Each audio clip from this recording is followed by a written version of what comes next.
Chuck? It did not seem like you were saying Chuck. As I'll ever be, Chuck. Oh, it's okay. just in mid. That's a new accent for you. It's.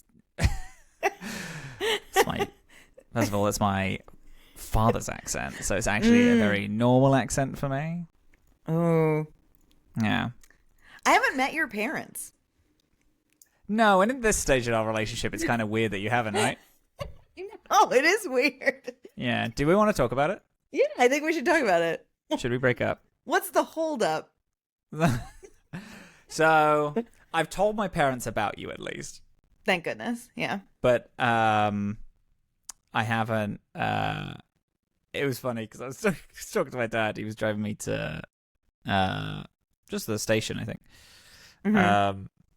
Back in bloody old Blighty, in London town. Mm-hmm. And he was like, halfway through, I was just talking about you, and he was like, What is Dillin? What's that? Dillin's like gender? Like, what is that? And I was like, it's kind of any. And he was like, okay, cool. Because I keep being like he, she, and then they, and then all that, in conversations I normally do. And he's like, what are they? What is that? Good. Great. Like, I don't understand. You keep, and I was like, they're just kind of anything, it's gender. And he was like, yeah, all right. And then just kept driving, and then we just kept on the conversation. It was fun. Oh, good job, Dad. Fond memory of my papa. He's very good. He is he's very trapped in being a white man in who grew up in the Midlands of England, but is very good with that shit. He's always going on at my mum for doing stuff, and it's good.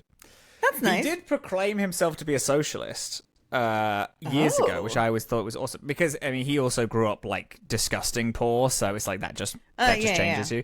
But then also said capitalism is good actually, and I was like, well, you can't have both. You have to pick one. Yeah, they have to kind pick of a side. Famously, yeah, they're in opposition.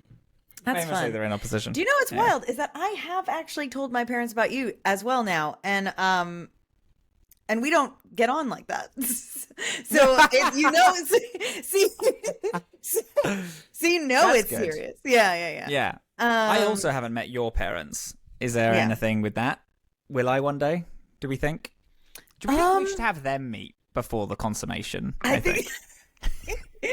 Yeah, and by the consummation, you mean the next podcast we make? The next podcast we make? Yeah. Yeah. Because this is out. These podcasts are out of wedlock. These are bastard. These are casual podcasts. Before we monetize, we have to let our parents sign off on it.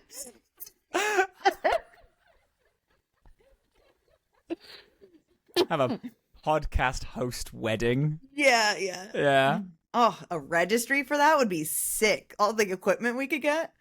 That'd be great. Yeah, we have most of it. That's part and parcel of us. Sorry, yeah. Well, it's like we'll still have it. We'll still we'll register for it. It's like we have one, but we could always use a second. Yeah. Registered at Best Buy. Who's playing it? Who? The band playing at our wedding has given us written consent that we can use their songs in podcasts. Yeah, I don't think we're our we don't have a wedding because it's just a live podcast. It's some other podcast. You stole that fucking joke out of my mouth. Do you think we could get my brother and me to play live at our wedding? Live, my brother and me. That's it. We will still be slow dancing. It's just that but to the jokes. Music, yeah, of course. Yeah, absolutely. Okay, we need themed food now then. Open bar, of course. Yeah, obviously that's the same in podcasts and in romance. Yes. You need that in both. Okay, so we'll have to have. So I like starter. It's a prawn cocktail, but it's in like a shot glass, so it's a very small one. It's called One Shot. Nice. Yeah. Wow, it would be a star-studded podcast ceremony. Oh my god, it would be crazy. Unprepared casters would be there. Holy shit, we can get some huge hitters. One shot party of one. Yeah. We could get some crazy It'd people be in, actually. Outstanding. Yeah. Who do we want to... Who do we want to be the person to swear us in? Like not swear us in. What's the vicar or whatever? The person I have to. I'm going to tell you right now. I know that Amelia is ordained. Amelia would be a good choice. And I think it's going to be an easy choice for me. Yeah, that's awesome. Who's your podcast best man? Okay. This is so fucking goofy. My podcast man. Wow. That's so that's tough. I think it's gotta be, you know what? It's gotta be James D'Amato. I think it's gotta be James D'Amato because he's giving me away. I belong to him right now. Yeah. Yeah. So, fuck, that's good. So, who is he? I don't know. I don't really have a podcast best man. Yeah, we have to see it through.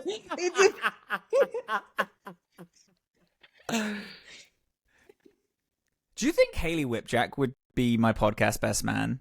I think it might. I don't really have one. That was what I thought at first. Or Jay. Me and Jay don't talk that often, but I do love Jay Stratman. Yeah. That's who we should get to play. Is Planet Arcana's tangentially related band can play at the wedding. Yeah, that's true. As long as it's Jay's band. Yeah. Yeah, okay. It's still Jay's, sort of podcast Planet Arcana are playing. They do a live Planet Arcana. Mm-hmm. James D'Amato walks you down the aisle. Yep. I think I could get I could get Hales. I feel like there's another pull in here though, who I'm not thinking of. I know. They're so weird. Do you know what honestly, I mean? Do you know what this little gag is making me feel really proud of us and our circle of absolute fucking winners. Absolute fucking home runs, every single one of them. Unbelievable home runs. Oh my god. What? It's right. Can you play Millie in this bit? Just doing the ordain. Just do the final bit, right? Yeah. Do the sure. and now you may podcast or whatever. Yeah. And now I'm going to be the audience. Okay. And you can now hit record or whatever. 3, 2, 1. And that's all of the audience does it at the same time. You guys are 3, 2, 1 clap. That's good. Great. Excellent. Would we have to get a podcast divorce if I opened up time.is in the middle of our... No, we wouldn't have to get a podcast divorce. I'm getting used to time.is now. Like I'm getting over it because I know that you like it. So I'm like getting used to it now. Yeah. Bruh, that reception with the amount of games on tables, we'll have a different game on each table. Yeah. That'll be fucking crazy. That'd be so sick. That'd be amazing. We have like a sign sheet, but it's a thing that you and I build together, and instead of it being like a sign, it's like a Mad Libs for mechanics. So we have like a whole thing, and then everyone that comes up, we're gonna do game design at the wedding. Yeah. It's like if this happens, blank, and then the person, without seeing any of the other answers, writes a mechanic and then signs their name at the end. I do and like then at the this end, we have because like a crazy Mad Libs game. I am imagining just like a regular party happening, and then like a big old whiteboard where like the game designers in the crowd getting itchy, like just going up to it and scribbling furiously as they think of ideas. That would be huge. Yeah, Vidya Valetti is gonna have a field day. Just about to say, yeah. It's gonna have the best day ever, dude. The best day. Oh my god. Unbelievable. We do bits like this often. I cannot state how happy I am that this one managed to be recorded. Oh dear. Hi, my name is Robin. I have completed a Dragon Age game. And I'm Dillin. I have played 1,000,000 Dragon Age games 100 million times. And this is Dorkspawn. Dorkspawn. We are playing Dragon Age 2. We finished Act 1, and now we are doing the Legacy DLC, which was great for me because I was able to actually play it and finish it and not stress out in time. Yeah, it was definitely better than the Act 1 playtime. Yeah. Yeah, it is. So, before we get super into it, how do you think this stacks up on DLCs we've played so far? Because we did Awakening, I'm not going to say counts because it's an expansion. We have... Correct. Shale. Shale's DLC. Witch Hunt. Yeah. I did Soldier's Peak. I really like Soldier's Peak.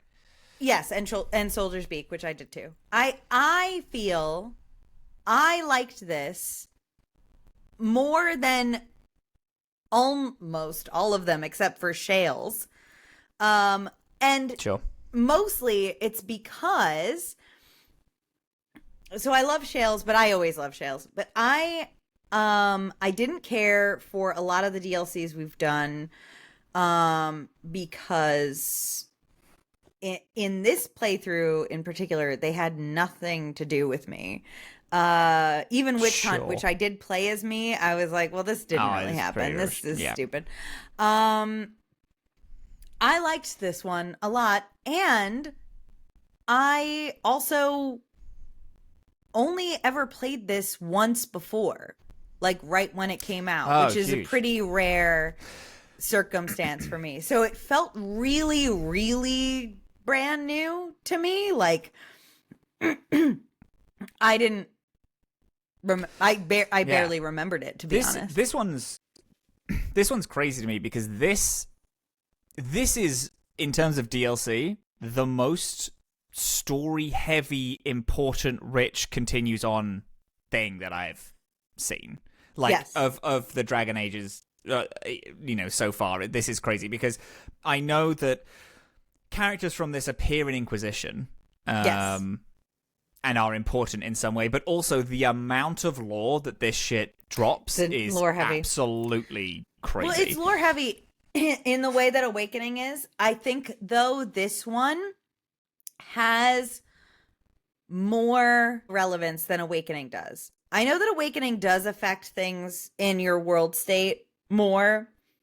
This is not really about, like, your character's choices and affecting the world state. This is more about the world. This is like here is you discovering bits about our world building. I feel similarly about this than I do about what we'll get to, which is Trespasser in Inquisition, which I feel like this should be part of the story, and I feel a little stupid that I don't usually play it, actually. Yeah, this is awesome. I did do a little bit of things beforehand because, as I said, I actually don't think I said last week, but I told you I started playing Act 2 because I didn't read the thing. So I thought we were doing Act 2 immediately, and I was like, all right, I want to get ahead of it. I only played about half an hour, and the only thing I did is something that I'm fine with, is I got Sebastian to be on the team. So Sebastian is now part of my crew, and I think that was like, he's a party member. It's like, I feel like that was fine. It's like I didn't spoil anything for myself. I just got that's elite fine. Party member into the party. Yeah. And he's cool. He is cool. Yeah. I like him. He's not a Templar. He's a noble, a prince specifically, right? Who in Act 1. He asks you to kill a bunch of people because they killed his family, and then in Act 2, you find him, and he's arguing with a member of the Chantry, because she's like, "This won't help," and he's like, "Yeah, but I mean, I gotta kill him."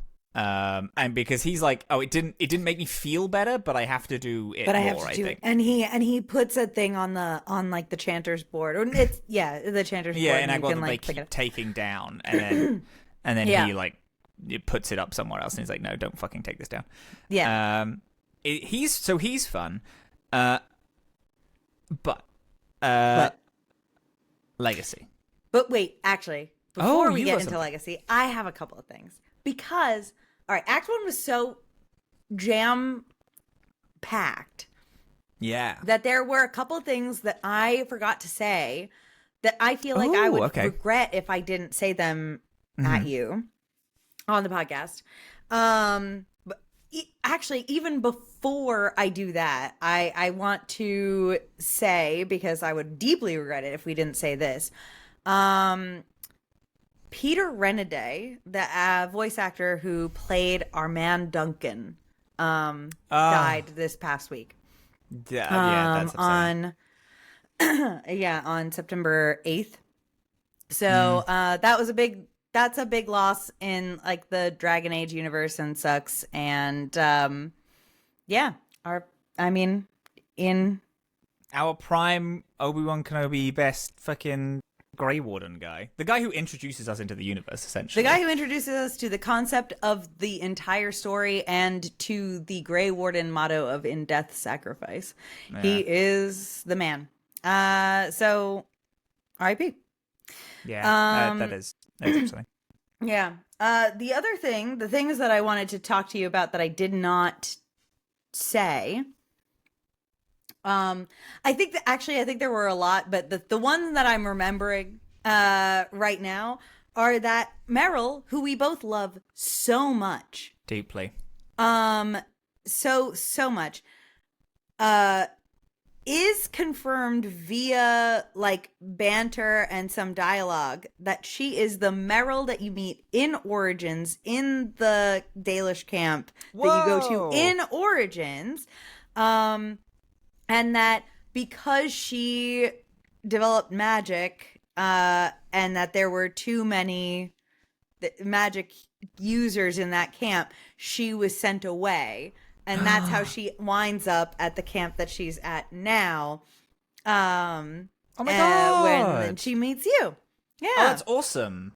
Yeah. Oh my God, I love her. Obviously, in Origins, when you meet her, she has a completely different voice actor, very different accent. And nothing indicates that these are the same characters except for that. That's cool, though. You know, but it's still cool. Yeah.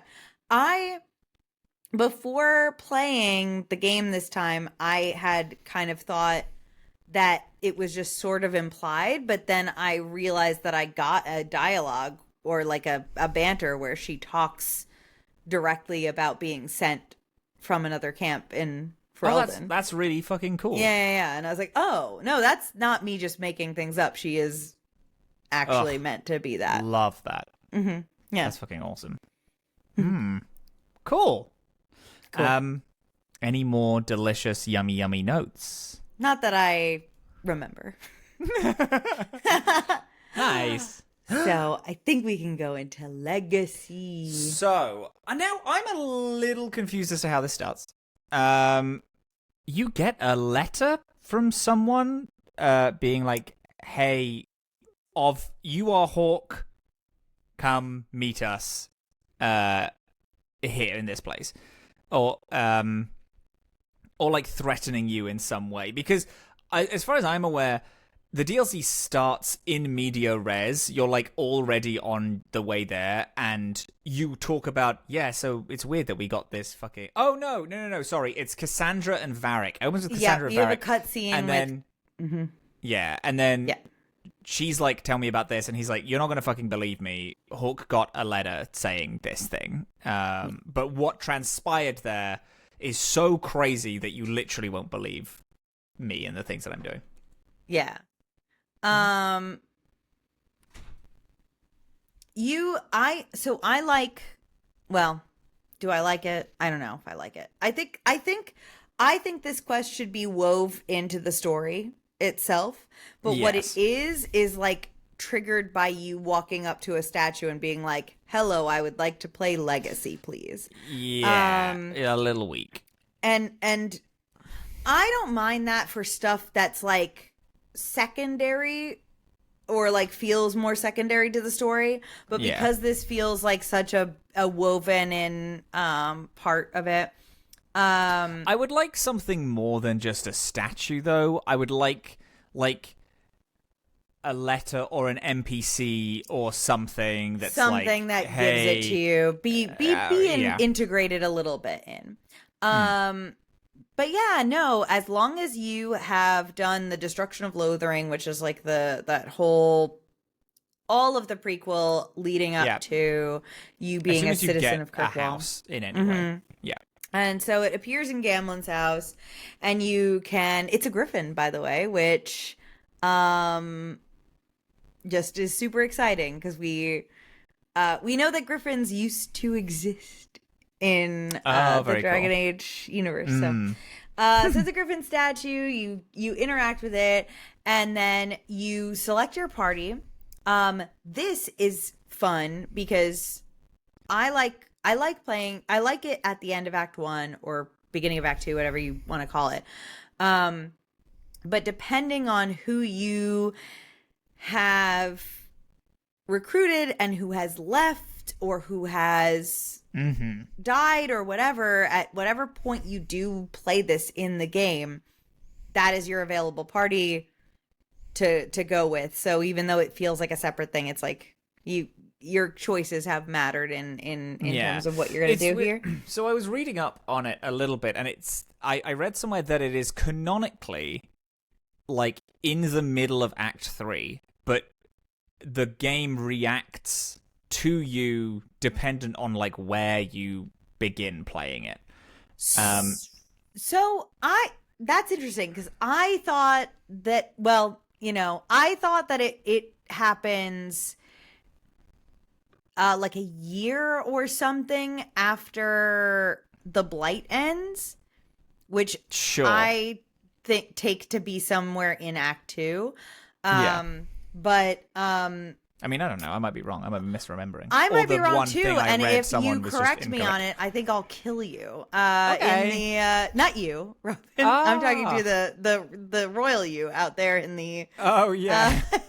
Yeah. Me also though. Yeah. So whatever, it can happen at any time.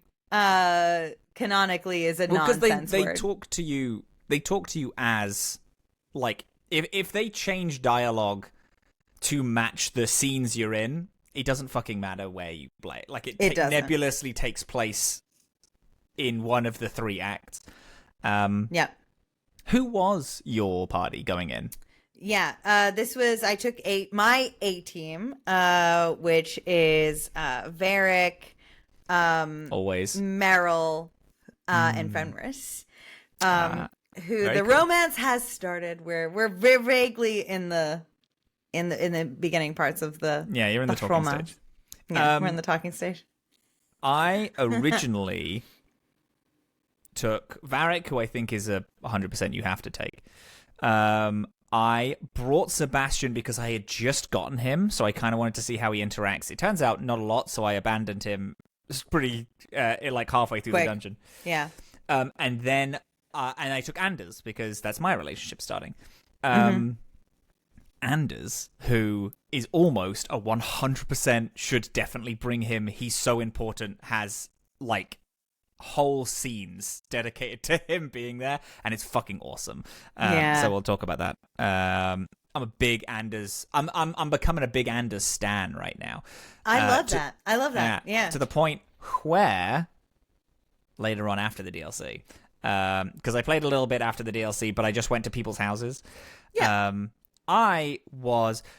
There's a thing which I don't normally like doing on first runs. I don't care about it like otherwise, but I felt because I was so neutral, I didn't want to accidentally stay very neutral with everyone. So I did look up like Anders' approval, like what things do I have to say to get his approval up.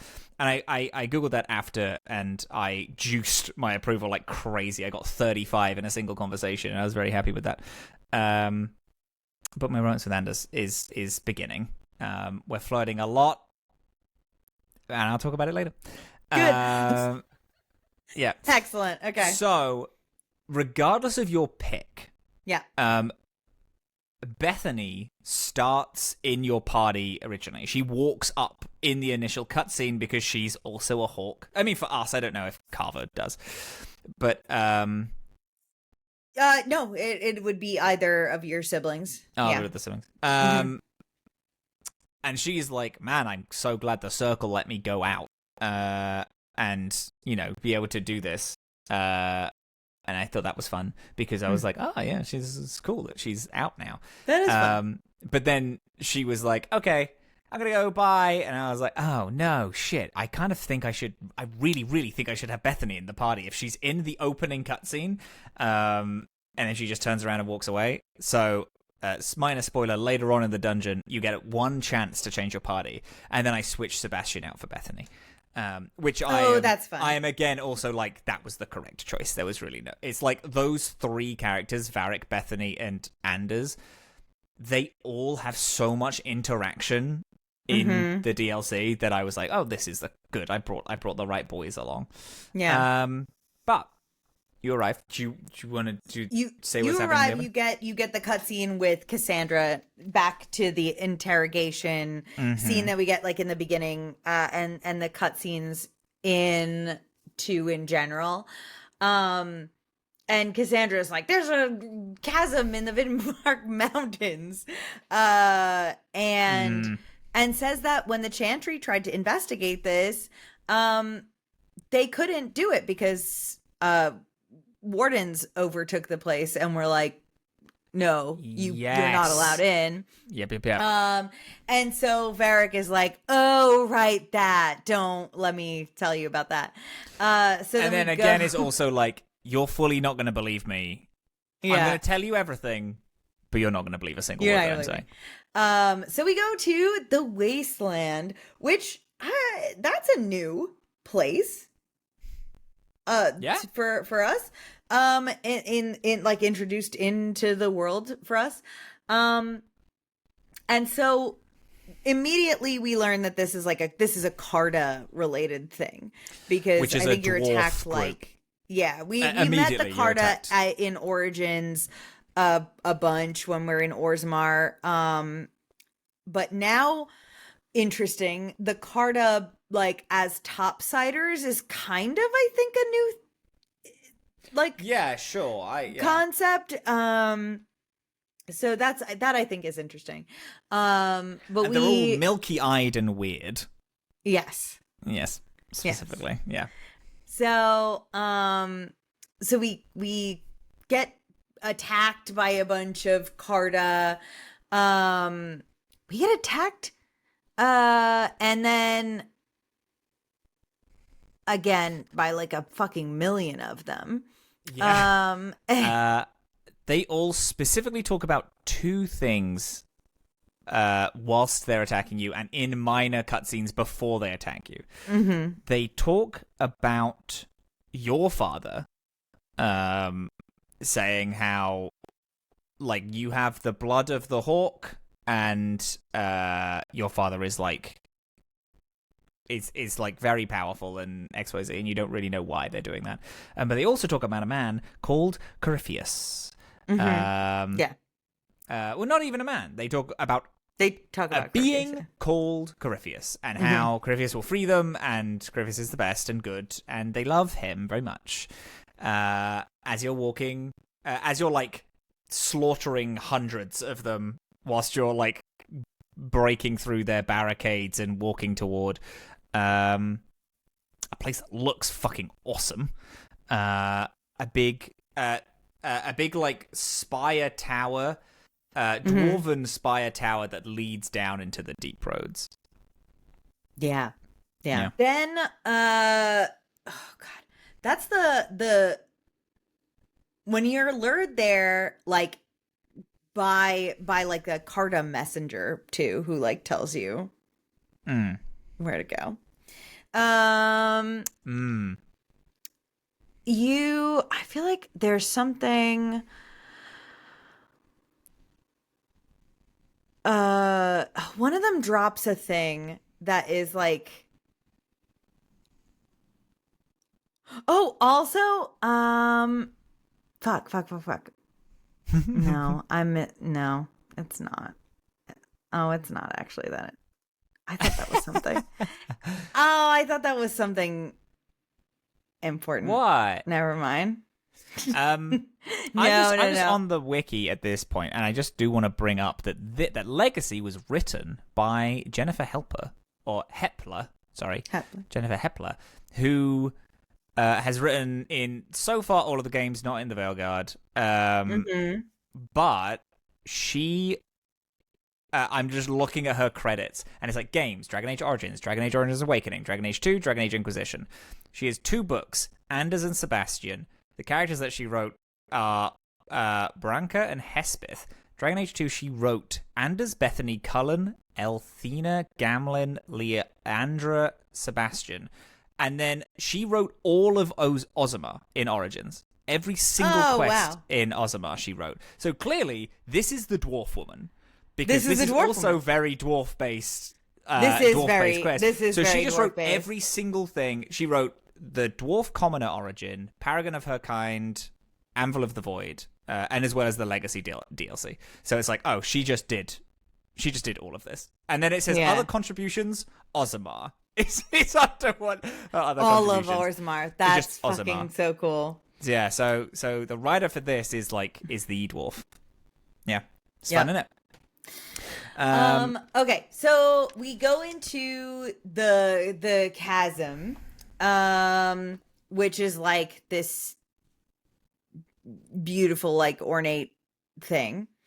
I love the look the design of this place is really cool. Yeah.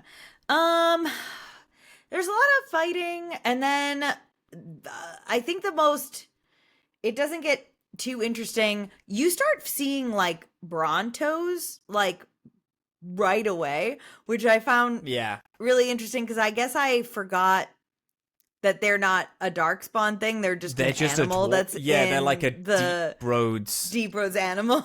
Yeah. I was like a fucking Bronto. I forgot. I thought I don't know. I had like sectioned them off into a thing. So, we get some cool armor. We find it's the Weishaupt armor or something like that. It's like very good, yeah. Very, very specific to the Grey Warden. So now we're like, okay, this is very dwarfy, and it's also very Grey. There's something Grey Warden-y happening here. That's cool. That's cool. I didn't pick up on that. I knew that there was the armor, but it's like I didn't pick up that meant that it was like Grey Warden influence. That's cool. Yeah. It's just interesting. It's just a cool, interesting thing. There's a lot of fights. You come across a guy called Geralt, and if you specifically have Varric in the party, him and Geralt have like a little conversation because they knew each other. Gareth, I think. Gareth? Is it? Gareth? Garev. Sorry, Garev? I thought that was a T. It's a V, yeah. Yeah. Garev. Who him knows and Varric. Who knows Varric. Not only knows Varric, but after he goes a little mad, I fought him. I think there might be a way to not, but I did. I don't know. Maybe there is. I don't know. It felt like there might be, but also I am so aggressive in this game. I keep telling people to go shut up and die. So and I'm not, and I still wound up fighting him. So there you go. But Varric says that Bianca, his crossbow, was actually made by him, which I thought was really cool. Yeah. And I don't know anything about Bianca. I just know that Varric talks about Bianca a lot. You can't change his weapon, and clearly it's very important, and he loves it oh so dearly. Yeah. But I know nothing else about it, which I think is fun. That's very great. I love the fact that it was built by this other guy, and then this other guy is like, oh my god, you're bringing her to Malcolm. Oh, not Malcolm Hawke, but it's like you're bringing the blood of Malcolm Hawke to us. Thank you, that's great, and blah blah blah. And then Varric's like, nope, I'm not doing that. Please stop. Varric is forced to kill him, and he's very upset. But in like a Oh, well, I used to like him. He wasn't like the best guy, but he wasn't I have to kill you. They're bad. acquaintances. They're not like friends, besties. But he's still like, this is a shame. This sucks, yeah. Yeah. You find a lot of dwarves that have seemingly gone mad that really want you for something. Yeah. You're like you're like mythologized, it seems. Truly. People are like, it seems weird because a lot of times you're talking to people and it feels like, are you gonna worship me or are you gonna am I gonna have to kill you? Like, I don't know. I never know which angle they're going with. Which is so interesting because so far in this game, that is not the vibe. You are not anyone. You are not anyone important. You're at most like important figures say your name with like a little bit of spit, like about to like like there's no. It's just an interesting thing. But you, just like you said, like you get like as you finish like the first like sort of, I forget what it is,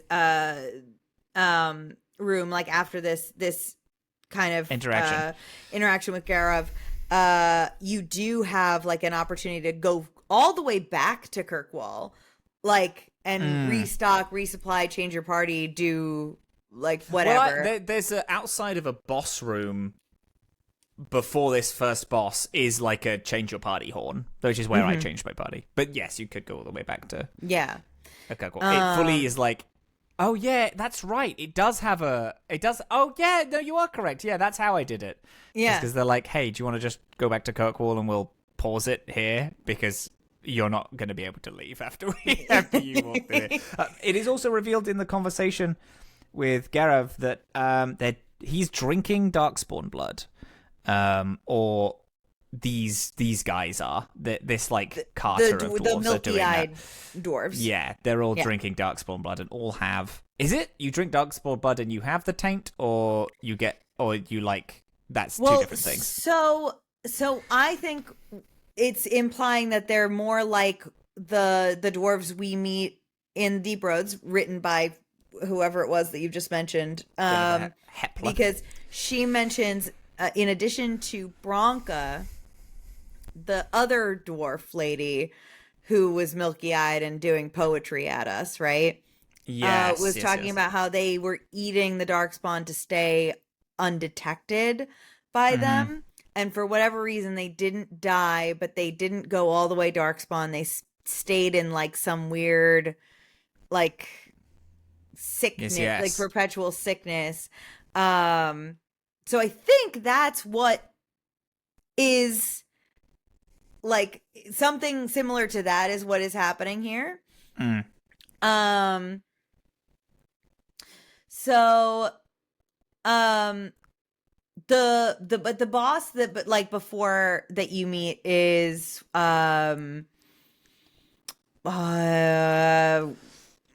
he's just like a big dwarf, right? He's a dwarf guy with a crazy sort of cool name, and I can't remember it. I'm up. I've got the thing, so I'll grab it for you. Yeah. And so you have this boss with this guy who I'm going to find the name of, and after you beat the guy, and you win the fight, there's this crazy weapon that he has that you have a little cutscene of you picking up. Yeah. Because it's so weird and cool. The weapon is called Hawk's Key, and it has several different forms that it can take. It kind of morphs to best suit you. Oh, you're talking about Ratigan. Ratigan drops that. There's another... there's another boss that you can fight right before that.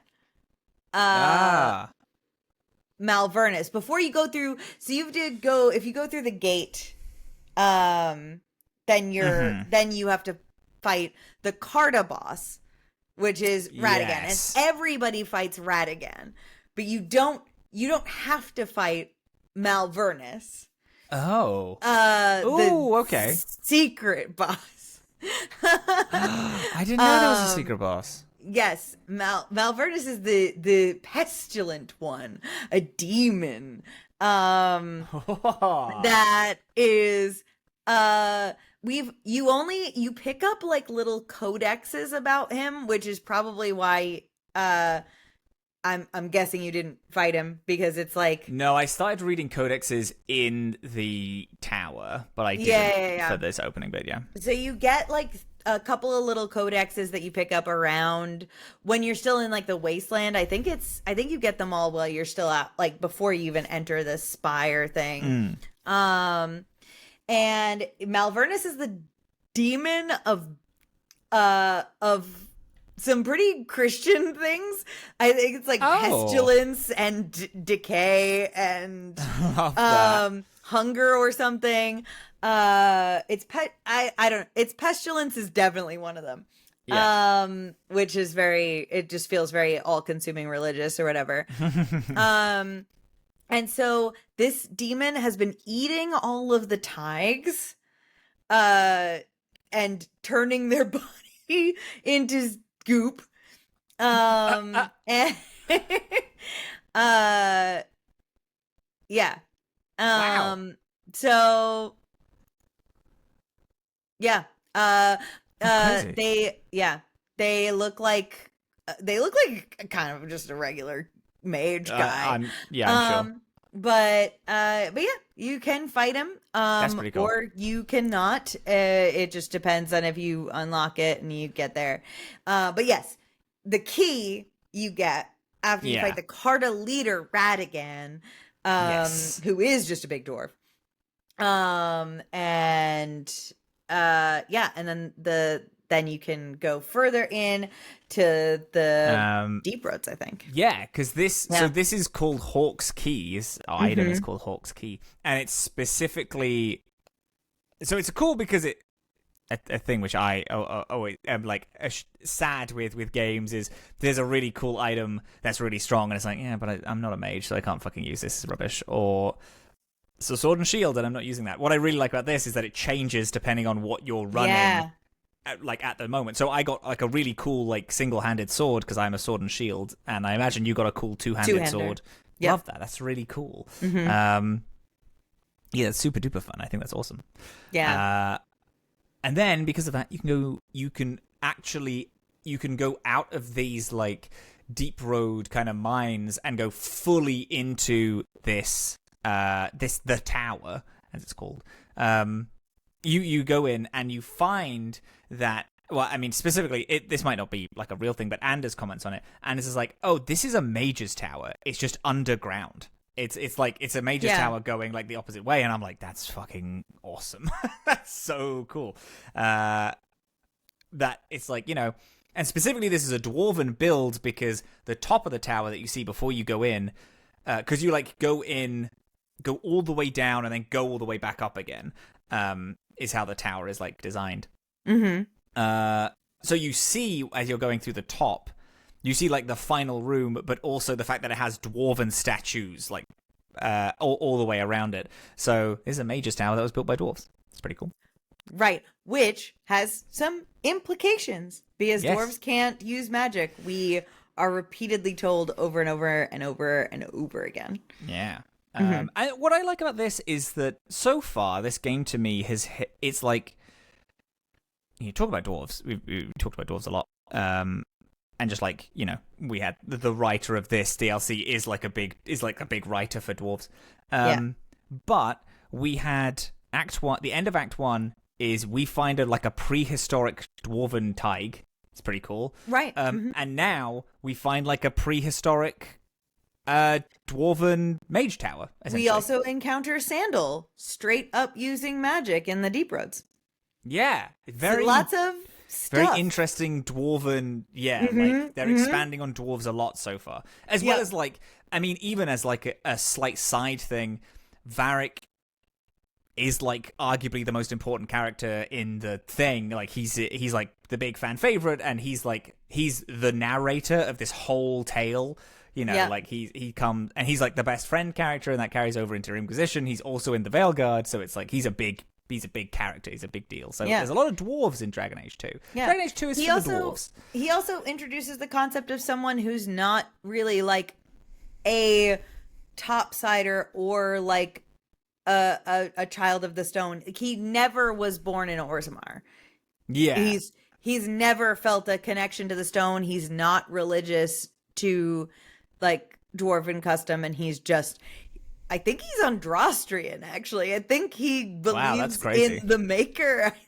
I think he talks about the Maker occasionally. So he's like just completely disconnected from it, which we haven't seen before. So there's a lot of cool like building dwarf like lore in this game, which I think is good. But you find this cool dwarven circle tower, essentially. Well, not circle tower, mage's tower. I think tower. They're two different things. You fight through some things, but you also find there is a demon that is trapped behind this. I mean, I don't know if this is an optional thing, but there's a demon trapped behind this like kind of shield, and you can do some stuff to unlock the shield. But then as you do it, you hear your father's voice like speak to you as you're doing it. Yeah. Malcolm Hawke. Dad. And he's talking about just like it's kind of a bit vaguish. Now at this point in the party, I had switched out Sebastian for Bethany, so then we had a conversation about it. Oh, nice. But yeah, Malcolm just talks about like, he's like, oh, I had to do this for family and blah, blah, blah, and this is hard and tough, and he talks about how difficult this little magic stuff is. Yeah. And he tells you that all of the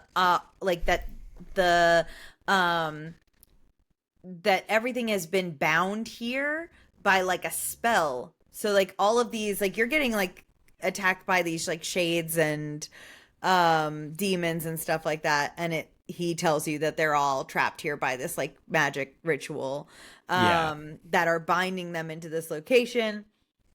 And so then you have to like undo that ritual while you're fighting, and then there's a big bunch of demons. Old cutscene where you use your key to activate the seal and undo it. And it's cool because also the weapon, not only does it change depending on what you have on you, but it also you choose your upgrades as you're going through the seals. Yeah, you choose what you want it to be and how you want to build out this key that is like directly tied to your bloodline. You also meet a cute little guy called Larius. Larius, who I love very dearly. He's the commander of the Grey Wardens, or was the commander of the Grey Wardens. But he is going mad. He's like mid-calling, fully, it's like taking over his mind, and he's like a little jittery and going a bit feral. And he's having a calling, like, as we speak. And I think it's implied, he's going through the calling, but he's not able to leave because this, like, binding spell has bound everyone it's also bound. It's like you are the only one who can walk in and leave, because the Grey Wardens, he says, they all came here to kind of figure out what is happening to get into the deep roads and go and but he's like, oh my god, thank god you're here, because everyone was trapped. He also, I'd see, because here's the thing where I think my lore is not on peak, which I know it's not, but he also seems like he's been in the calling for a very long time, like longer than people who are in, like, it's like, the calling feels to me like you have like a year and then you're going to go like completely postal and turn into a Darkspawn, but he's like, yeah, I've been here for a minute, and like I'm going mad, but I'm fine. There. I think that's I think it's because there's been like a binding spell in this place, and that he's just been stuck there. It's and what you're supposed to do is go deep into the deep roads and like die with the Darkspawn. But if you don't, I think that this is what happens to you.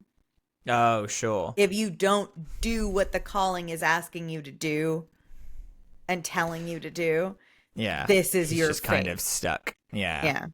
Yeah.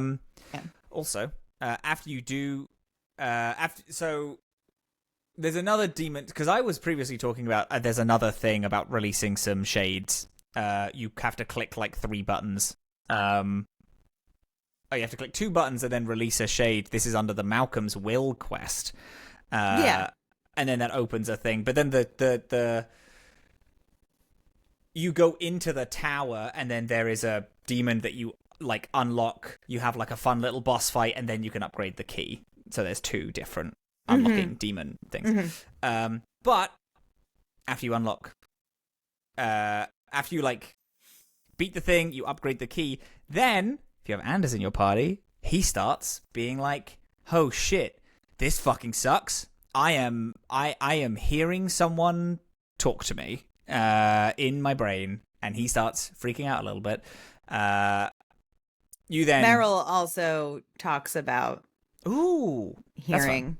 Yeah. Oh, that's cool. Larius keeps running away. Every single time, like you speak to him, and then he's like, "I'm gonna go," and then runs deeper down because you're like helping him get closer to the deep roads. Whilst you're doing the Malcolm's Will quest, you hear these like voice notes essentially of your dad being like, "I don't want my kid to be a mage. Actually, that would suck. I want my children to be free and not have to be that." And then I had a conversation with Bethany where she's like, "Oh, that sucks. Because I am that. Because I am that, Dad." Yeah. Rough. Yeah, and then I was like, "Well, I mean, he's proud of you, I guess." And she's like, "Nope. He said he didn't want his kid to be a mage. Look what I am." It's like, okay. Yeah. Then there's a few which is quests. fun, because then if it's not Bethany, then it is you who has to hear that conversation. Yeah. But didn't happen for others. You then keep going down. You keep unlocking. You keep upgrading the key. But you go into the prison next. Yes, you do. Yes. That's where you hear your dad be like, "Hey, I don't want this." And then in the prison, there's Darkspawn. There's lots of Darkspawn there. So much Darkspawn. So many. We get to learn about Dumont down here. Because I think you find either an altar or something else first. You find an item first, I believe. A crown. The crown first, then. Yeah. Okay. You find the altar at the end, at the very bottom of this. Okay. Yeah. So we find out some stuff about Dumont, which is a Tevinter something or other. Something. Which is the codexes are written like almost like the Chant of Light is written. It's written like in a kind of prayer thing, like very poetic. "Blessed are you, Dumont." Like it's not like it's very like, oh, this is a religious-y kind of guy that we're learning about. And then obviously there's an altar for him, so then that's like cementing that this is like a religious figure in Tevinter. Which is like, I think kind of implying that it's like the Tevinter equivalent to an Andraste. Not God, but like a kind of holy figure, Jesus figure kind of thing, like that, or prophet of some kind. And it's also fun because it's specifically Tevinter related in this place, and it's like, interesting how that item has appeared, like how the Tevinter has appeared in this like very, very old Mage's Tower, right? Oh, right. Which weren't we talking about in the last episode? Like things about Tevinter being like revealed to be related to like present here, but like older. What were we talking? I feel like we just talked about that. We were talking about how I think the West Marches is England, specifically Kirkwall is London, because of the Welsh aspect. Did we say? Oh, no. I mentioned Tevinter. I said that I believe Tevinter is America at the minute. Is what I said. I don't know if that's. I thought we encountered something else earlier in the last episode, but who knows? Maybe. I might be just making things up. It might be one of the times where I've broken during our other calls, and I've been like, I need to talk about Dragon Age right now. Actually, because recording once a week is actually hell for me. I need to talk to you about this stupid game 100%. My biggest disappointment, we fight a desire demon here, which I do think we meet one other desire demon in this game, in Act 1 somewhere.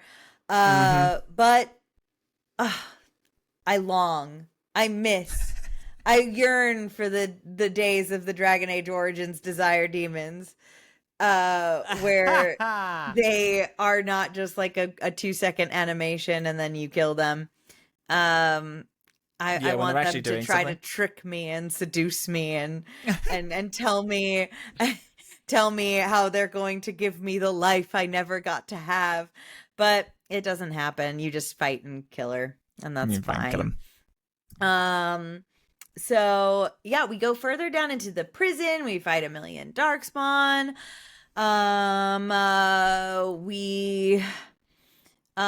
We go deeper down.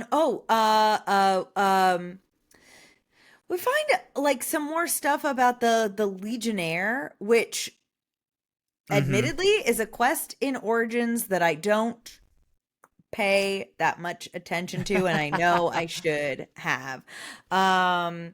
But we get a new like codex about the Paragon and like the Paragon's heir. If you get all of the Legionnaire journals that you like find as you're like traversing the dungeon. Yeah. Let's see. And then are we now at the bottom? At the base of the tower. Are we now at the base of the tower? Yes. Mm-hmm. Yeah. Yep. So, here to the base of the tower. Because the Legionnaire thing, I found, but and there's another few bodies, which I paid more attention to, because those are, you get little codex entries next to them, and they talk about Tethras. Tethras. They talk about... Garen rather. This guy called Garen. Who is this the Legionnaire thing? Which you were just talking about? Is he a Legionnaire? No, no. Is it Tethras?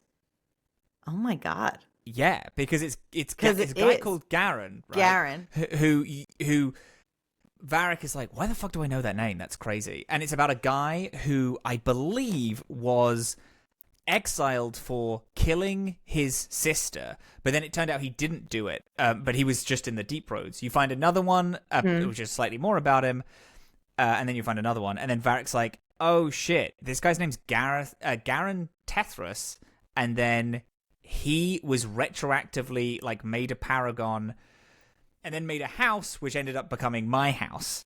So because Varric, that's Tethras. Varric's last name. Yeah. Yeah. And Bethany was like, "Oh, so this guy's your ancestor?" And Varric's like, "I don't want to think about that. Thank you." Yeah. And rejected. Then, yeah, which is cool because then we kind of learn a bit about kind of Varric's, that nobility, because we know that he was from some form of dwarven nobility, but then his father fucked it, and then he had to leave. Yeah. His father fucked it by being a part of the Carta. Oh, sure. But he was still a Tethras, and this is kind of a paragon like thing. Yeah. So Varric could technically be like part of a great noble house in Orzammar. Yeah. If he wanted to. Which is there truly no better king of? I mean, there is better king of Orzammar. Yeah, which he says, fuck no, I would never want that. I don't even want any. Yeah, it's another Alistair situation where it's like it would be cool to have my friend be the king, but He doesn't want to be. So that would be bad. So we get more Legionnaire info. We get more Weishaupt armor. We I wasn't able to fully build I wasn't able to build the Weishaupt armor fully, so I don't have it on, unfortunately. You did. Did you find all of them? I got it. Yeah. Damn it. And it's cool because it's like the Grey Warden. You never get that anywhere else in the game. Is that like Grey Warden armor? You don't even get that in Origins. That pretty Grey Warden armor. That's cool. The like That's blue annoying. and plated shit. Yeah, okay, I get it. Yeah, I get it. You got a cool armor. You got cool armor, and I didn't. I'm here slumming it with my fucking Act 1 DLC shitty armor. Yes, correct. So then you get warned that there are Grey Wardens in the prison. Larius is like hey, Wani. Oh, yeah. First, before this, did you get all of the items from the spooky Tevinter guy? Dumat. Did you get all of the items from the altar? Yeah. Yes. What did you do? Did you place them all on the altar and then get cool stuff? Yeah, I put it all on the altar. Yeah. I trashed that fucking thing. You did? I destroyed it. Why? Because it was Tevinter stuff, and I'm at the point where now Florence is like, actually, fuck everything. This sucks. So I found it was talking to me, and it was like, place your shit on my altar. And I was like, actually, fuck you, and I destroyed it. And do you know who liked it? Who? Anders loved it. Yeah. Anders is like, fuck yeah, baby. Wreck that shit. I was like, yeah. I destroyed it all. And then they summoned a bunch of demons to try and kill me, and I beat them all up with my cool fists. Yeah. Good. Yeah. Thank you. But then Larius turns up, and he's like, hey, there are Grey Wardens about. And then, lo and behold, Grey Wardens turn up. Yeah. And they're like, hi. And they're like, we don't want to kill this Corypheus guy. We want to harness his fucking power. We want to use his magic. Use him because we know how to do that. Yeah. Fucking idiot Grey Warden doofuses. Well, now here's a big thing. Bitch ass Grey Warden. Because to me, this sounds like almost a direct order from Quentin. Hey, you know how to control that Darkspawn? Do that. That sounds good. Because that Darkspawn knows how to control blood magic? Yeah. Do that. Get that Darkspawn on our team. Because I have a friend called the Architect who's trying to do similar shit. And I don't want my him to have fucking it. god, that's right. Yeah. However, I'm not playing Quentin at the minute. I'm playing Florence Hall. Well, you're not Hall. playing Quentin, but Quentin's out there. Quentin's out there giving that fucking order. Giving this order. However, they're coming across Florence Hawk, who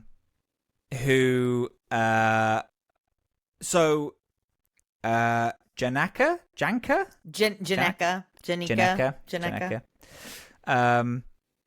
She is like, hey, we're trying to free him and control him, and then Larius is like, don't fucking do it. That's bad call. We have to kill him. It's the only way we can do this. It's the only way we can like actually, because she's also like, we're gonna end the blight like once and for all. Which again, I was like, that's Quentin coded.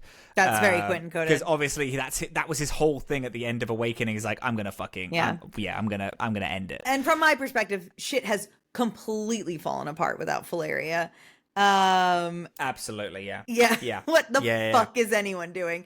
There's no chance that Alistair gave this order. No way. You've all 100%. Gone off the rail. Yeah. So I have a feeling we probably did the same thing here.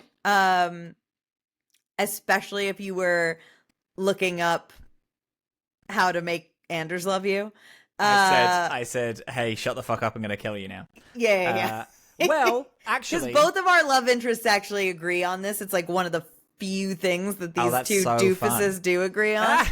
actually wasn't looking it up at this point. I looked it up. I looked it up after this DLC because I was like, my for just the with him conversations is like super low. So it's like, no, it wasn't low. It was just in neutral. And after what we talked about last week, with you being like, you can't get a romance if you're neutral. Like, you have to be one with the other. I was like, okay, I gotta, like, because I'm neutral with everyone. I just wanted to kickstart something. Oh no, absolutely. I didn't want to end the game and then be like, I didn't fucking get a romance because I was playing like this way. I just wasn't satisfied. So I was like, okay, let's speed shit up now. And also with the fact that it's been like a while since Act 1, it's been like a couple weeks to like a few months or whatever. So I was like, okay, I'm going to say that her and Anders have grown over this time, so I'm just going to... But I didn't look at it in the quest. Oh, okay. Then... But we both chose the same thing. We both chose said, the same fuck thing. Fuck you, and then we have... she makes a Larius. huge... Yeah, and we went on his little quest. She throws a huge flame in front of us, so she gets away, her and the other Grey Wardens. Yeah. She also, however... Oh, does she say this now? Yes, she does. She says, not only was your father built this and put this Corypheus guy away, but he did it with blood magic. Your father was a blood mage. Which is... huge and crazy because Bethany is pretty fucking disgusted by that. Yeah, she's mad. And this so I thought this was interesting because your original thought was against for you to be like really against blood magic also. So what is more importantly than Bethany's fucking reaction, because who cares, what is your reaction to learning that your dad is a blood mage? Now that I've kind of changed sides to Florence, not changed sides, but changed aspects to Florence being like, the only people who matter are the people who are here with me. Everyone else can go fuck himself. To then at the end of Act 1, where she then becomes, I like, you know, Templars have to burn because Templars took away my baby sister. So now I'm going to fucking kill them all. And still having that, like, fuck you, I got mine mentality. I think she, on hearing that her dad was a blood mage, is like... It almost like she didn't hear it. Because her dad is her people to, like, the original her people. You know, like, he did all this, he built this tower, did this blood magic, and he says he did it so that he can go leave and be with your mother, and then leave to Lothering, and then give you that life. And so she's like, well, I wouldn't fucking be here if my dad didn't do this, so I don't care. Like, it must be fine. Right. It's like, yeah, sure, I know that you're saying blood magic is bad, and I've seen some bad people use blood magic, but also, he's my people... And he had his reasons. Like, she can see like grey in the black and white when it's her, you know, family, who she considers now to be the pool of Dragon Age 2 companions. If it was anyone else, she'd probably be like, that's pretty fucked. I'm actually gonna hit you. Actually, I don't know what she'd feel like with this, but she was fine. She kind of had blinders on, and it was almost like at the Grey Wardens saying, well, he was a blood mage, isn't that really bad? She's like, okay, I'm gonna beat you to hell now, actually, because you're like insulting my father, and this is my like legacy. This is my legacy. This is my birthright. This fucking tower. So fuck you about saying that. Getting angry about it, and then being like, I'm gonna kill the Grey Wardens. When Larius is just like, we can't let them break it free because your father didn't want that to happen. She's like, yes, true. Good show, old Grey Warden. So I turned against the Grey Wardens. You then fight up the tower. The boss, by the way, there's a mini boss in this that you fight at every single point before you upgrade the Hawk's Key, and every time you fight him, he changes a little bit. He adds a new mechanic. It's a good fight. Thought it was great. Yeah. More on that. More on that later. How interesting. Yeah. There's a fun little puzzle that I quite liked in this bit. Annoying little puzzle. Stupid, idiot puzzle. Interesting. I actually really like this one. Have you ever played Bioshock? The original Bioshock? Bioshock 1? Yes. You know the hacking puzzle? Yeah. Reminded me of that. And I love the hacking puzzle in that game. The pipes. No, I remember. I do it so fast. Stupid fucking puzzle, idiot puzzle. Oh man, I've pulled so many people by how fast I can do the fucking pipe puzzle. In Have game. you? Yeah, dude. Have you really? I've gotten laid so many times by completing the Bioshock 1 hacking puzzle. Well, add this to your fucking Tinder profile. Why don't you? Sitting there, and then they're like, show me what you can do, and I'm like, baby, put it on the hardest difficulty. Give me the end game fucking hacking puzzle. And they're like, I'm flooded right now. I'm so wet. I'm rock hard. Disgusting. Yeah. Disgusting. Go to jail. You've never been ridden as hard as someone who was watching you do the Bioshock 1 Go to jail. gig puzzle. Prison forever. You do this quite fun puzzle, and then you go up, and then you find yourself at the top of the back in all the way in the north, like tower or whatever. Yeah. You fight and kill the Grey Wardens. But as you're doing that, they say, or the leader says, that Larius betrayed your father. And what? How did he betray him? Sorry, they just say that he betrayed your father. I think because they were trying to stop him from being a fucking blood mage, I thought. Although maybe there's more to it. Yes. Sorry, I'm just anyway, he betrays your father for some reason. And then I got really mad at him for that, but you can't do anything past that. No, really, you just get angry grumpy with him. Yeah. And then, baby, it's time. Oh, you know what? Oh, that's so funny. It's time for the Corypheus fight. Yes.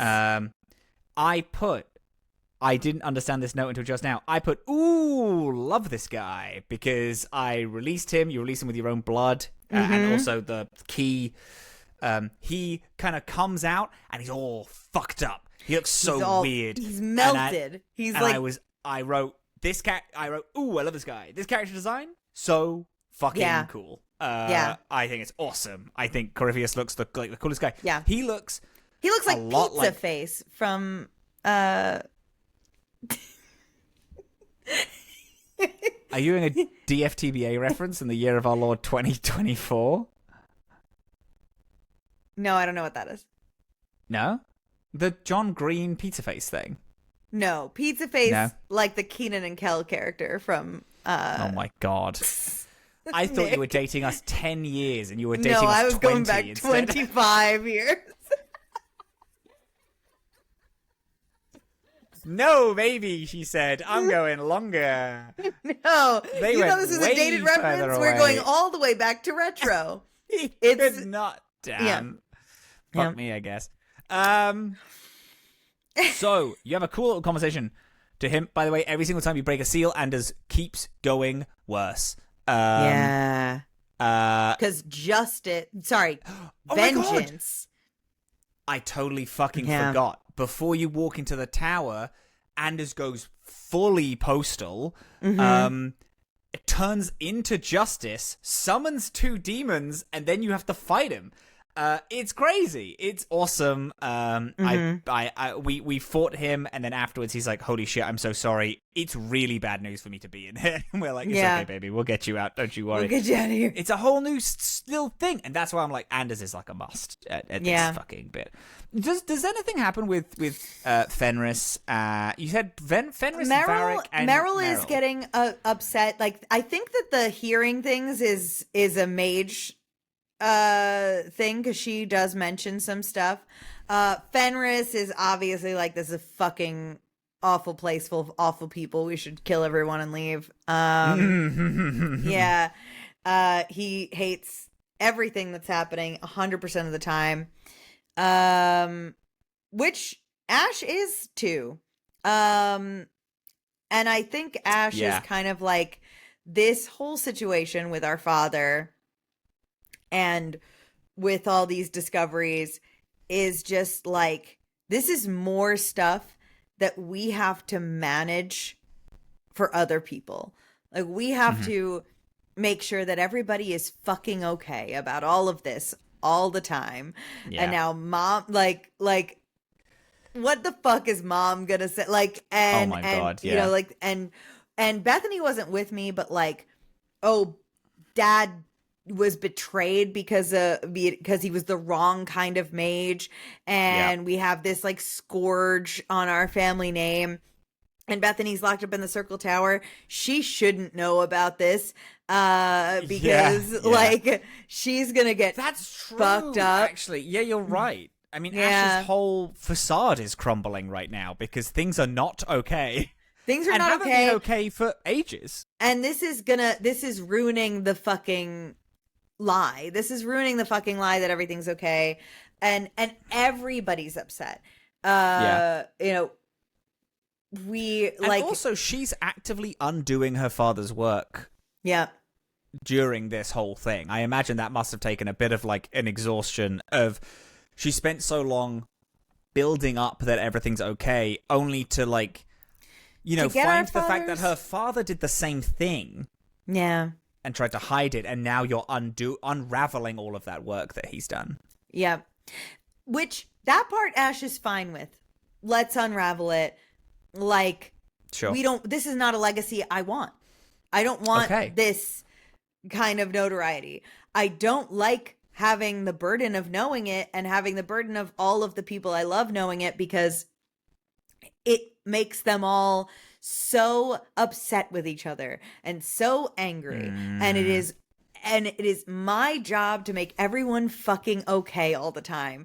And now my business is somehow relevant to everyone fucking else. And all I want to do is have a little house to live in. and not like, that's, I just feel like this is for Ash, this is too big, and having my family legacy be something that is tied up in all of this stuff that just makes everyone fight and hate each other is unacceptable. It's not, it's crazy. Yeah, it's not okay. Yeah. That's huge. That's actually really cool. I'm actually super into that. Yeah. Yeah, it's awesome. So we unleash the man, the myth, the legend, Corypheus. Yeah. So it is revealed now that not only so Corypheus is, correct me if I'm wrong, the first Darkspawn. That's what Corypheus is saying. But he also says that the Tevinter Magisters created him, therefore they started the first Blight. Yes. 100 million years ago. Which is crazy. Yeah. Because again, Tevinter is not a thing. We still have yet to see it. Yeah. We have yet to see it. We have yet to really find people from it. We know that Fenris is from Tevinter, and then Fenris is not from Tevinter. Fenris was sold as a slave to Tevinter. My apologies. Yes. So we know Tevinter bad. We know Tevinter slavery. Bad. We know Tevinter big magic. We know Tevinter big magic, and we know Tevinter man gods. Because you know, in Ferelden and Orlais, the chantry is run by women and it's run by men in Tevinter, and that's pretty much it. That's it a little bit. Yeah. So it's bad, but they also just so happen to maybe not create the first Darkspawn, but they did start the first Blight. Right. Which is crazy implications in that. In the fact that, because it was also like, you know, Awakening was all about, I started also, I've been saying the 5th blight this whole time. I actually think it's the 4th blight that's in Origins. I've been saying the 5th. I think it's the 4th. I don't. I think the fifth you blight think is it is? Is it 4th blight? I should know that. I talk about it all the time. We're gonna find this out for ourselves. If anyone actuallys me, I'm going to kill myself. I'll kill everyone. I'll kill myself everyone. live in the podcast, and you have it's to hear the it. 5th blight. It is the 5th I blight. think. Interesting. I don't know where I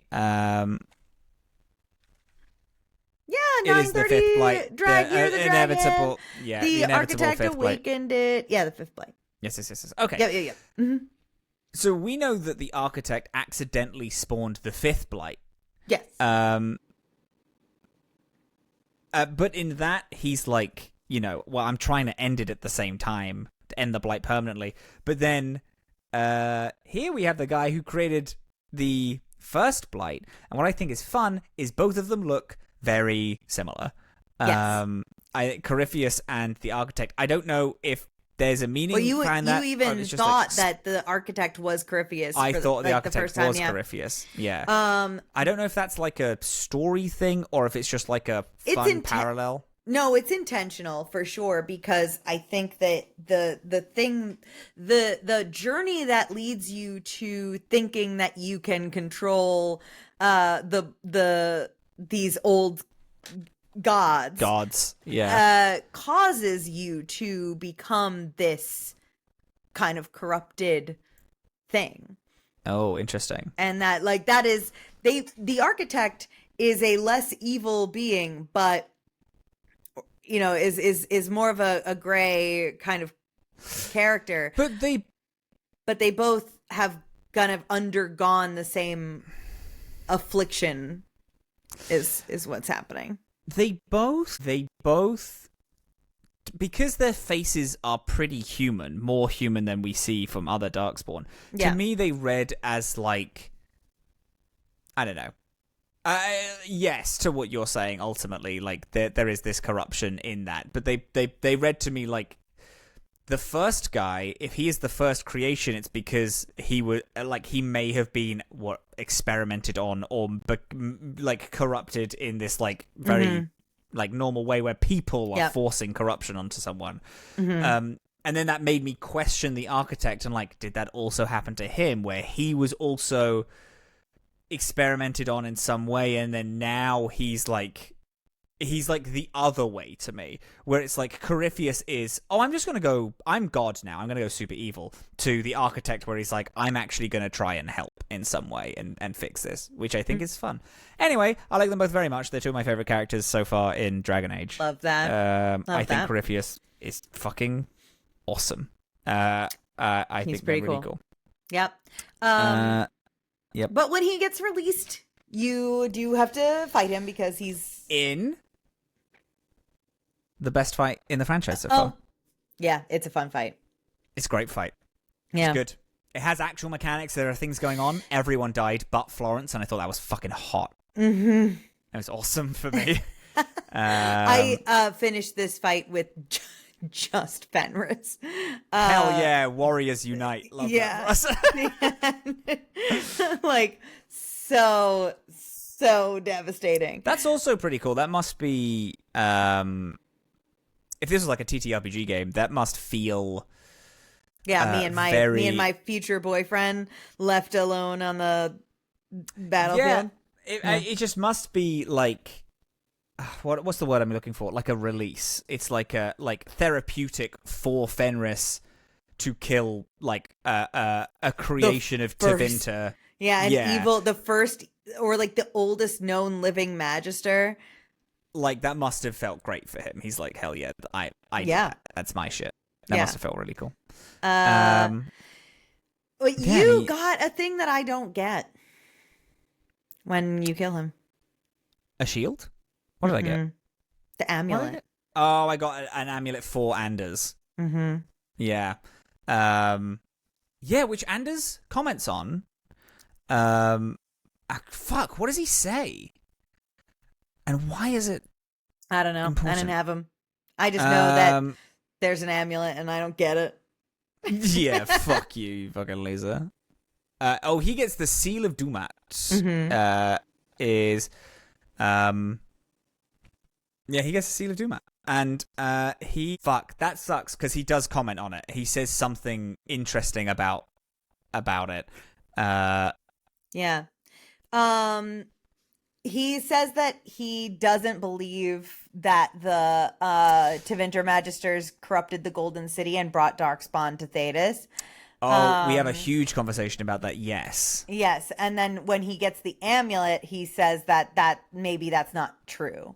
Yeah, he questions his religious belief. Yeah. Yeah. Not even religious belief, it's him, because the reason why he doesn't believe it is because he's so, like, mage. Yeah. Pro-mage. And then he's shown that it's like, shit, maybe it's not all black and white. But then if you're like, yeah, maybe the Chantry's not so bad, which you can say after that. he's like, no, fuck you, actually, it is. I know. I did say that. Did you really? Because it's not like maybe the Chantry isn't so bad. It's maybe they're right about other shit. Maybe they've got some ideas, because I still had that, like, Hawk is still, like, mentally, like, mages are bad, but is trying to change that. It's like an ingrained thing in them. And now they're trying to, like, break out of that fucking cycle. So I was like, okay, she's going to agree now with with that, or just be like, well, maybe they have some good ideas. And then Anders got mad, and then she's like, maybe I am wrong. Yeah. So I will say, there is a lot of Anders stuff in here. And I didn't have so much Anders stuff.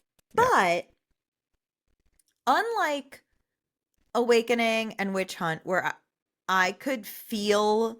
And Return to Ostagar. That's another DLC that we did. I just remembered that. Which is my favorite. In Origins, at least. I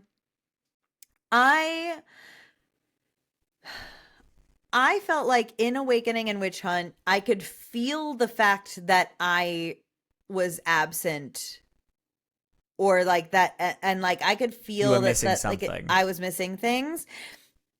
I know from like just reading the wiki that I missed stuff in Legacy, but playing it, I didn't feel like I did. It just felt like this was a lore exploration area, and that I was getting information about my family still. So all of that, like, I didn't feel like I was missing stuff in this. I felt like I was discovering my legacy and learning some pretty fucking dark shit that I didn't want any business knowing, and that I think Ash wishes she could have forgotten immediately after learning it, because this is not her fucking responsibility, not her job. So that was that. But I liked it. I think it's brilliant. It was awesome. Because the thing is, so Return to Ostagar. Yeah. Just going back to that, which is why I thought about it. That DLC tells you, Alistair is like, hey, I should be along for that. Also bring Wynn. Both of us should go with you to do that. In this, it was kind of abrupt. It just kind of happened. Yes, as soon as you touch the statue, you go. I think that's bad. I don't like that very much.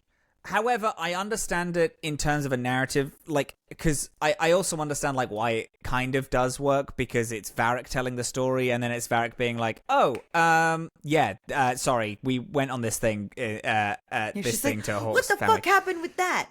Yeah, exactly. It's like Cassandra interrupts, and then he's like, "Oh my god, I'm in the middle of something." Okay, so what happens is, which actually, as that closes, no, you go. Yes, because that does the closing part of that is that you leave this place in the hands of the Grey Wardens. Yes, which is maybe not in the hands of the Grey Wardens, but they come anyway. Yes, because I killed them, and we killed them. You killed those particular Grey Wardens. Yeah, but sorry. The Grey Wardens, capital T, capital W, have taken over this place. Yeah. Yeah. And Yeah, and Cassandra's like, I mean, that's fucking bullshit. And Varric's like, I told you wouldn't believe me. And a lot weirder stuff happens, but and I thought that was fun. And I appreciate it from the, like, Cassandra interrupts, that's why the DLC starts. I would have liked a little more lead-in, because it was very abrupt. And because it was very abrupt, it was just like, who are you going to take with you? And I was like, well, I'm going to take these people. And then Bethany's there, and then it's like, oh, wait, this is about my family? Oh, okay, shit. Well, then I should definitely have brought Bethany along, because that's ridiculous that I didn't do that. Yeah. And then it's like, when I found it, and I put... no way I'm letting my fucking sister near that shit, yeah. No. No, she got a day off. She got a day off from the circle. I said, come hang out with your boys. Yeah. Also, I had a great time in all fights because I had Bethany, Anders, and Varric, who were my 3 big damage dealers. So I was soaking everyone's attention, and then they were purely annihilating people. It was awesome. All 3 of them have piss baby health. They get taken out so fast. And I have the meatiest... I think, all 3 of their healths in my 1 health, and it's awesome. Yeah. I do feel like this game, it is... in comparison to the other 2, easier to have an unbalanced party. There's just less important stuff to get to, that you need a mage to get to this, and you need a warrior to get to this, and you need a rogue to get to this kind of stuff, which happens a lot in Inquisition in particular, but in Origins also. A thing that I did want to bring up this mechanically. A million episodes ago, we were talking about lockpicking. Yeah. And you said, I think it's a random chance, like it's rolling the dice in the background. And I said, no, I'm pretty sure it's not. I'm pretty sure you need the lockpicking skill. I think that's true for Origins. Dragon Age 2, however, I believe it is rolled in the background. I think that you're right. Your cunning is, you just need the lockpicking skill basic. Then the higher that your cunning is, because I was like clicking on a chest a bunch, and then fucking Varric wasn't saying anything. I was like, how do I get lockpicking? And I Googled it, and then someone was like, oh, if you have 44 cunning and the lockpicking skill, you can do this. I was like, it's rolled in the background then. It's different. Yeah. It's different to how it is in Origins. Yeah, so I think that might have been what you were thinking of when you said... I think that you are right about that, Yeah. Amazing. Yeah. Then, after the DLC... Oh, yeah. 2 things. Tell me about your romance. I went to Anders. We talked. I hit every flirt option. I upped his fucking approval rating by 35. I was like, fuck yeah, baby, yeah. I then spoke to... oh my god, Meryl. I spoke to Meryl. She's fucking so cute. She's so cute. I was just asking her how she was settling in. She's fine, which is nice. I went to Fenris. I went to Isabella, and she has another job that she needs me for, but she's like, hey, I'll call you when the time comes. And then I went and I spoke to Varric, and Varric is my best friend in the whole wide world. Yes. I had fun things in it of, like, again, just having people in your party is so fun. I had Isabella and Fenris because I was like, I've missed my guys. I need to like switch up my party now. They're very fun. Yeah. And then them 2 talking is just very funny and good. I like that very much. I actually literally only have Isabella and Fenris are chatting, and I love that. And that's great. I really, really love the fucking team. Yeah, everybody's good. Act 2 going on. I'm gonna have Anders as like I just because a staple. Because in this, unlike Origins where you just give gifts to people and then you can get the romance, in this they need to be in your party and you need to like you need to do their quests and you need to get their approval up by having them there, which is talking with stuff. Which is also interesting because not having them there does let you get out of some disapproval, which is an interesting concept. Which is what I was kind of playing with in Act 1 with like her being like, depending on who Florence is with is how she reacts, because she only cares about the approval of the people that are standing right next to her. So I would switch out mages. I would just put in people who hated mages into my party to do shit against mages, and then I would just put Anders back in and be like, no, we were great. Everything was fine. Yeah, but everything was fine. But I think I'm gonna have Anders in my party a lot because I do want that approval to go up so I can do stuff. Yeah. I have Varric. Varric is a friend now. I have his boon for being a friend. Yeah, every character gets a bonus for either being a friend or a rival, and I have Varric's now, so that's really fun. Wow. Oh, nice. Love him. Love him. He really hasn't left my party very much. I feel similar to Varric how I did not necessarily, but like when I was playing Baldur's Gate 3, I had Lae'zel in my party from when I picked her up to the end of the game. Yeah, you don't feel the same sexually about Varric, but you... No, but I do need him in my party all the time, yeah. I don't have a folder dedicated to Varric yet. Not yet. I will get you though. Yeah. But I like him a lot, and it's like, I feel like he's so relevant in almost every situation. He has something interesting going on or interesting to say, and his party interactions are really cool. And it's like, he's the person who I'm like, he is the fucking best friend character. Do you know what I mean? Like, he is the guy who I just love in this game, and he's great. And everyone, it's like, you kind of had that shaky, like, oh, I don't want to say the wrong thing about them because otherwise they're going to blow up on me. But then Varric's like, whatever. We're friends. I don't really care. And I just love him. I think he's the best.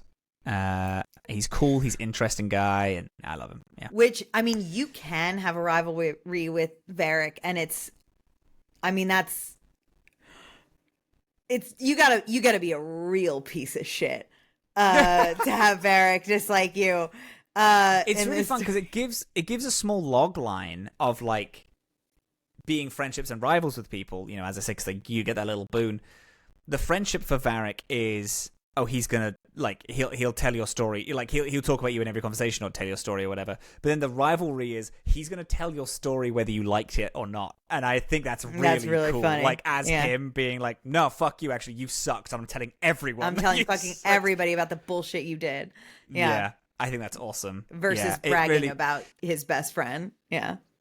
Yeah, exactly. Not doing an us, doing a villain us. A villain us. The villain us. I bring you up in every conversation all the time about each other. Yeah, exactly. Just hating each other. Hating each other, but spending the same amount of time together. Yes. I think even if we hate time. If you are either my best friend in the universe or my absolute worst enemy, and in each of those we make podcasts together. So, in a full circle of this conversation, we get podcast married or we get podcast divorced. Yeah. Both times we're still making shit together. Both times it's still a big party and everybody has to come. Everybody has to come. We still make stuff together, but this time it's angry and mean. And angry is mean. It's contentious. It's like when those fucking fake liberals debate the fake conservatives, and they all have a million podcasts about it, and they all pretend they hate each other, and then they clearly go out for steak and oysters afterwards. Absolutely. It's those that. Fucking it's us. People. Oh my God. I would love to. There's a little story. Dylan and I went out when Breakout was happening. Yep. Oh my God. We went to this bar in Toronto. They had oysters.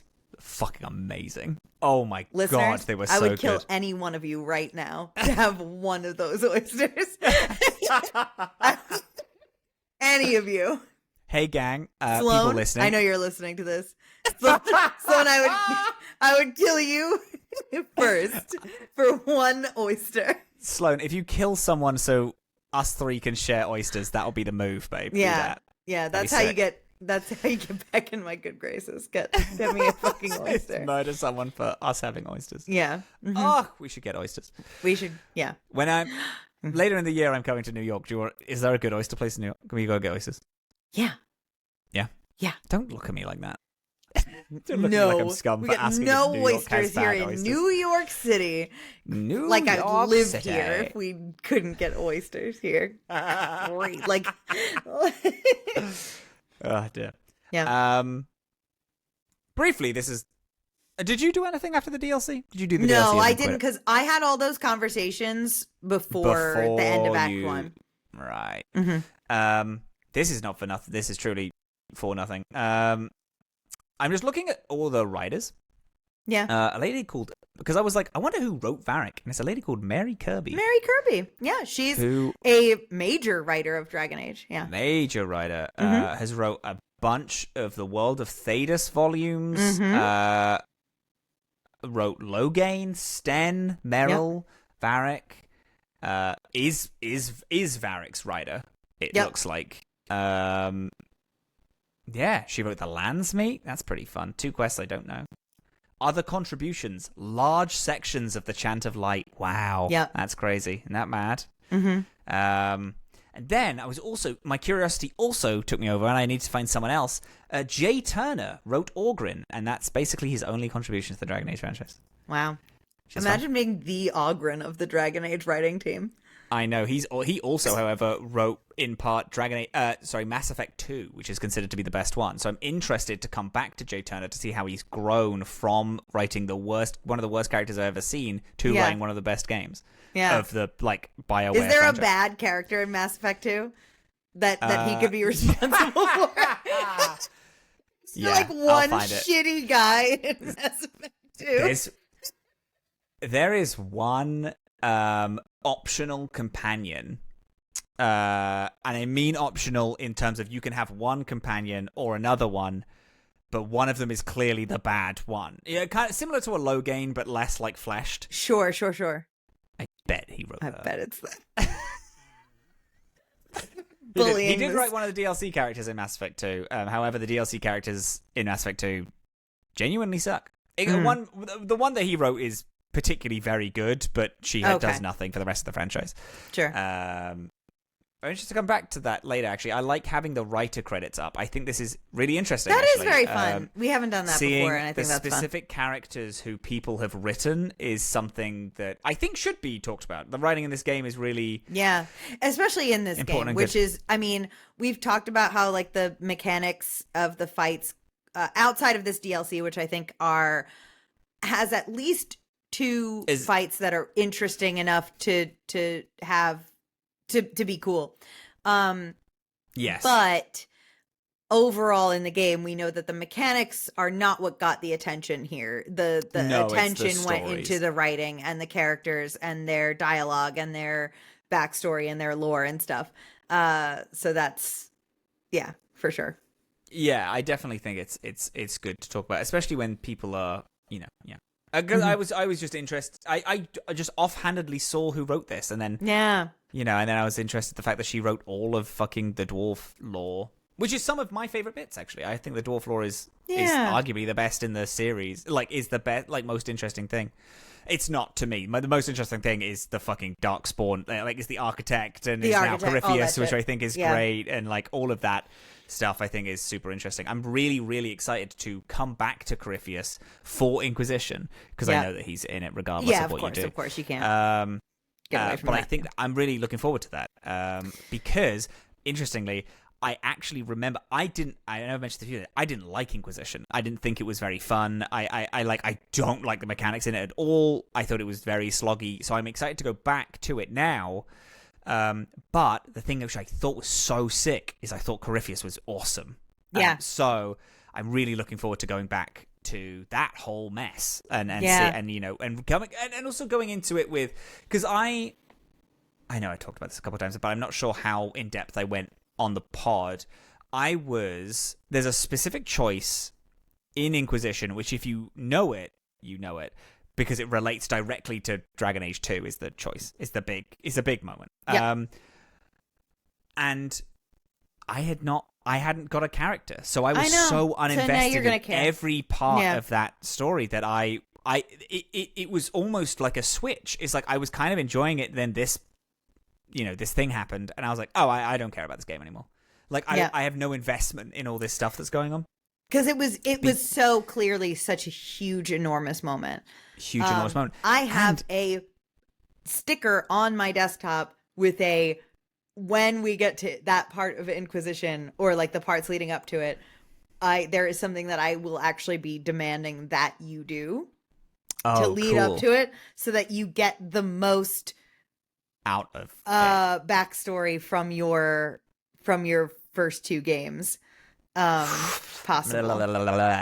Love that. It's awesome. am looking out for you. Thank you, baby. So, yes. what are we doing next week? Next week, we're doing Act 2. We're going back to the main Act 2, game, baby. Mm-hmm. Act 2 is not as hefty as Act 1. Do you have a party in mind for you? Are you going to be switching in and out all the time? I want to see a lot of Sebastian. Do you have any stars or wishes? I don't care about Sebastian even a little bit. And I will Interesting. Yeah. Worrying, in fact, for me, honestly. Yeah. Just because he's a lead character. He's like a I don't care about him. Yeah.